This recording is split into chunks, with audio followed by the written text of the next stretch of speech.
Welcome back, everybody. Now, how often do you tell your partner what you really love about them? The things you admire, you really like. People probably don't do it enough. No. Well, so we gave people on the street a chance to kind of share their love. Take a look.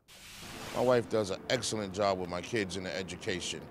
And if anything, I wish I could come close to doing the job she does with that. I think that women sometimes tend, we are more emotional, and I love that. I think it's a great thing. It takes, two to tango, but he's very balanced and he's always level-headed, whereas sometimes I can teeter one way or the other, so I can always look towards him for that balance, which is nice. Yeah. I don't know if I can really speak for males and females on a whole, but as far as she and I, she's very level-headed, thinks things through, and I'm very quick to execute, so I think if anything I can take from her, it would be, to kind of process something and then act. Well, no matter what part of your partner that you love, it's time to show him or her. One simple way to do that is by ramping things up in the bedroom. Now this topic might get a little bit risque, so if there are young kids in the room, send them off to do something that's not here. We might not. Today we've got Dr. Sadie Allison with us. She's America's pleasure coach and the best-selling author of Ride 'em Cowgirl. And Dr. Allison, you're going to talk to us a little bit about mistakes people make in the bedroom. Yes. We've had a perfect Valentine's Day. We've done it all right. We get to the bedroom.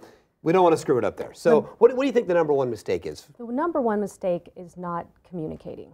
We've all heard about this, but it actually is the number one thing that you need to have in your relationship for it to go right. The worst thing you can do is to assume that you know what your lover needs or wants in the bedroom. So you have to ask. Do you find that men or women are more guilty of doing this, or is it just across the board? It's across the board. It's across the board, and someone needs to take the lead and step it up. So the first thing you need to do with communication is ask questions. And you want to ask specific questions. Does what I'm doing to you feel good? Or is there something I can do differently? Do you want me to go faster or harder or slower? Things like that can really get dialogue going. Another point is that you need to be honest. A lot of people might start that process, but then they tiptoe around it. So you really need to spill the beans and be brutally honest, even if you think your lover doesn't want to hear it. That's the only way you're going to get through it. I think men, speaking for men, as I like to do, all men. as I do, I think men get into the bedroom feeling like they're supposed to know. I'm supposed to know how to do it, as if women are a car and they're all the same and I just should do my thing. So you get shy about asking what to do because it makes you feel like I'm telling her I don't know what I'm doing. And we don't. You know, ladies, we have no idea what we're doing. But, you're totally not a car. You're something other. But so I think we're shy about asking because we're afraid of looking foolish. That's right. And that's why you just got to let it all out, and both people need to be honest, and you need to listen. That's the other thing. Be open to listening what your partner says and incorporate what they ask. My next big mistake is people don't let go of issues. So whether it's negative sexual conditioning since you were a child, or if you have body image issues or whatever it might be, you need to take control of your own life and be empowered to say, you know what, I'm not going to live this way anymore. I have a choice on how I want to be, and open up the floodgates to pleasure. And if you need to seek out help, whether it's some self-help books or counseling, whatever it might be, do what you got to do so you can let go of that stuff and enjoy pleasure, because believe me, it's worth it. It is worth it. Smiled, lit up. Another thing you say is to be explorative.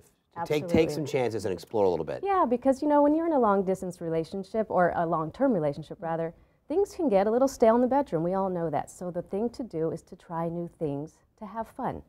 Even if it's just stepping out of your box a little bit to try a new position, a new sex toy, wearing a sexy little nightie you haven't worn before. Just a little something like that can trigger a whole new experience with you and your lover in the bedroom. Oh, and Dr. Allison is taking care of all the questions for you, because in the book there are some diagrams. There are are specific photos. Diagram. Clearly we can't show you I can't those, show you the diagrams, but there are excellent step-by-step instructions. You will not be unclear. I call that point and play.